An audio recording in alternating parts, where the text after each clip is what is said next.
Episode start होता है तो हमारी फीमेल लीड को दिखाया जाता है जिसका नाम होता है लिन। और वो पहले से ही हमारी मेन लीड की गर्लफ्रेंड होती है। मगर पिछले 3 दिनों से उसने उससे कोई कांटेक्ट नहीं किया होता। तो ये परेशान हुई भी होती है कि कहीं उससे कुछ हो तो नहीं गया। मगर बाद में पता चलता है कि वो तो कहीं कॉन्सर्ट कर रहा है। तो गुस्से में खुद भी उसी कॉन्सर्ट में पहुंच जाती है, क्योंकि हमारा मेन लीड जिसका नाम होता है तुलसी, वो एक फेमस सिंगर होता है जिसके पीछे सारी लड़कियां मर रही होती हैं। किसी को उसकी गर्लफ्रेंड के होने का नहीं पता होता कि अचानक से लिफ्ट खुलती है और सामने वो खड़ी होती है। तो दोनों ऐसे प्रिटेंड करने लगते हैं जैसे एक दूसरे को जानते ही ना हो, ताकि किसी को शक ना हो। मगर जैसे ही लिफ्ट का दरवाजा बंद होता है तो वो उससे बात करने लगता है कि तुम यहाँ क्यों आ गई, मुझे बता दिया होता। तो वो कहती है कि तुम फ़ोन उठाओ तब ना। तो वो उससे माफ़ी माँगने लगता है कि मैं बहुत बिज़ी था। लिन को गुस्सा इस बात का होता है कि तुम मुझे अपने हर कॉन्सर्ट की पहले ही टिकट दे दिया करते थे, तो अब तुमने इस वाले कॉन्सर्ट का क्यों नहीं दिया? देना तो दूर की बात, तुमने तो मुझे बताना तक गवारा नहीं किया। तो वो फिर से माफ़ी माँगता है कि मैं बहुत बिज़ी था, मगर अब वो उससे तंग आ गई होती है क्योंकि रोज़ का हो गया होता है। और आगे होने वाले कॉन्सर्ट्स के बारे में भी इसने ऐसे नहीं बताया होता और ना ही टिकट्स दी होती।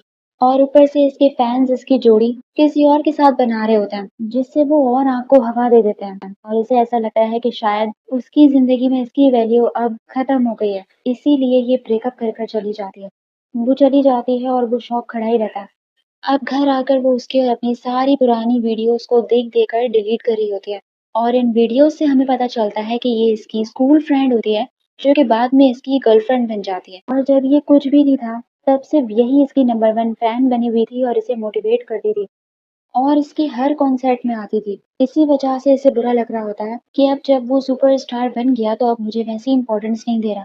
मगर शायद ऐसा नहीं होता, क्योंकि वो वहाँ खुद भी उदास बैठा होता है और उसी की सोचों में गुम बैठा होता है। अब तो उसे ही किसी गेम डेवलपर कंपनी का स्पोक्स पर्सन होता और उस कंपनी ने कोई नया गेम बनाया होता है जिसको वो तो उसी के हाथों से इंट्रोड्यूस करवाना चाहते हैं। उस गेम के वर्कर्स अपने टीम लीडर को बता रहे होते हैं कि वो गेम मुकम्मल तरीके से कंप्लीट नहीं हुआ है।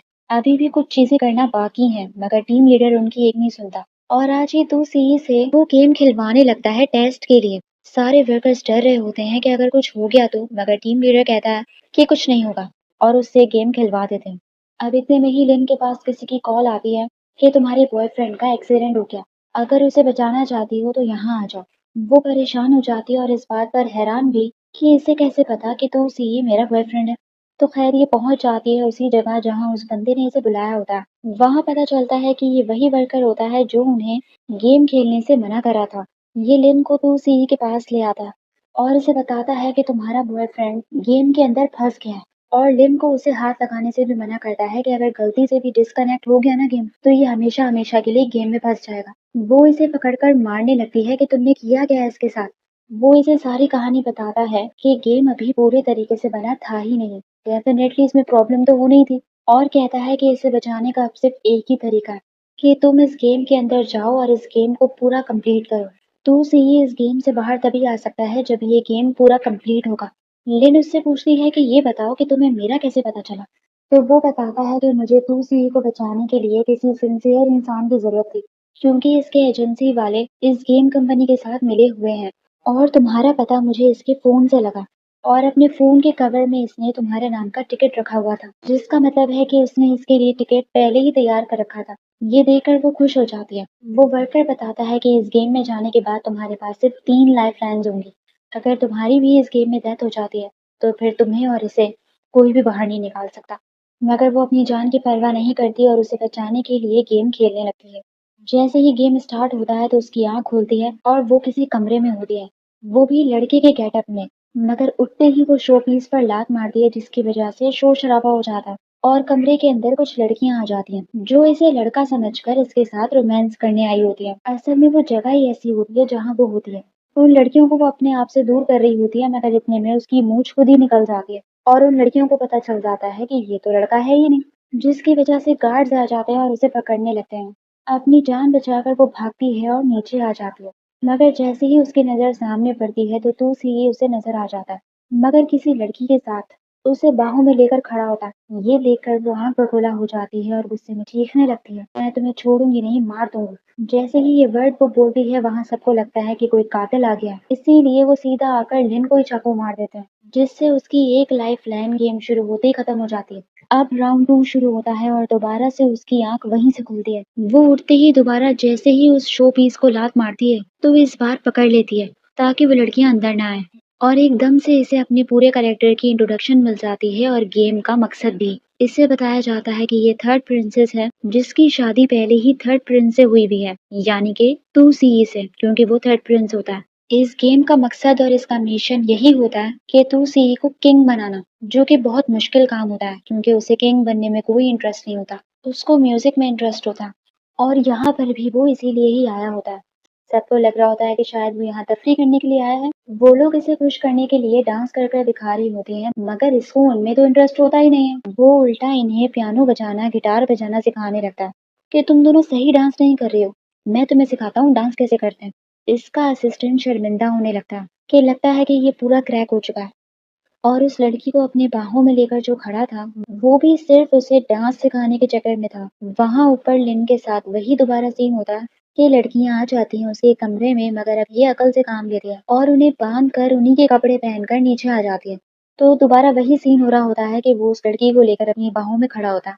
तो लिन का दोबारा खून खौलता है, मगर अब वो हल्की आवाज में बोलती है कि मैं तुम्हें छोड़ूंगी नहीं। जैसे ही ये वर्ड वो अपने मुंह से निकालती है दोबारा से वहां के सारे लोग चिल्लाने लगते हैं कि कोई कातिल आ चुका है। लिन चिल्लाती है कि ये तो मैंने दिल में बोला था, ये भी सुन लिया क्या? मगर पता चलता है कि इस बार सच में कातिल आ जाता है टूसीई को मारने के लिए।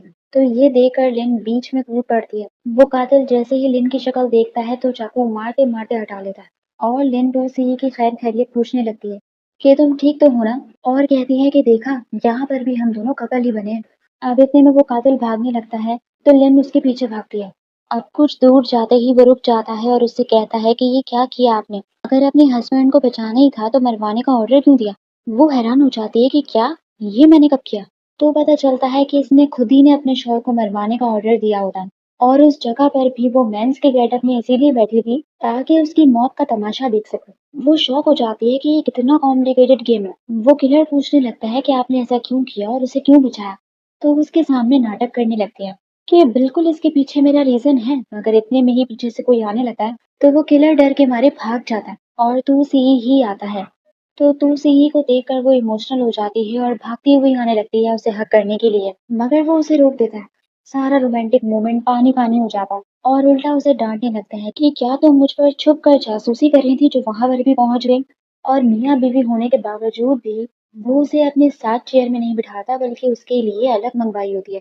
वो हैरान हो जाती है कि ये क्या चल रहा है, मगर वो फिर भी उसी के साथ आकर बैठती है। लिन को लगता है कि जैसे इसको सब गेम के बाहर का याद है वैसे ही तुलसी को भी याद होगा, मगर ऐसा नहीं होता, उसे कुछ भी याद नहीं होता। वो गेम के कैरेक्टर में ही होता है, और उल्टा लिन के बिहेवियर को देखकर हैरान हो रहा होता है कि तुम तो पहले ऐसी नहीं थी, तो अब मेरे साथ आकर क्यों बैठ रही हो? वो जब कहती है कि हमारा ब्रेकअप तो हो ही गया था मगर कोई बात नहीं, तुम मुसीबत में हो और मैं बचाने ना आऊं, ऐसा हो नहीं सकता। तो वो कहता है कि क्या बोल रही हो, ये कब हुआ? जिससे लिन को समझ आ जाता है कि लो इसे तो कुछ याद ही नहीं है, लगता है अपना ट्रम्प कार्ड यूज करना पड़ेगा।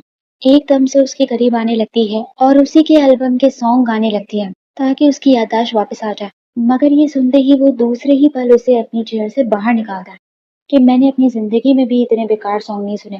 ये गेम की दुनिया भी एक रियल वर्ल्ड की तरह होती है, उनके अंदर इमोशंस के साथ साथ सोचने समझने की सलाहियत भी होती है। लिन कहती है कि तुम मुझे पहचानो ना पहचानो मगर मैं तुम्हें यहाँ से बाहर जरूर निकालूंगी। और यही एपिसोड खत्म हो जाता है। तो आप लोग मुझे बताइए आप लोग को एपिसोड कैसी लगी। लाइक कीजिए, सब्सक्राइब कीजिए और कमेंट भी कर लीजिए। Thank you so much.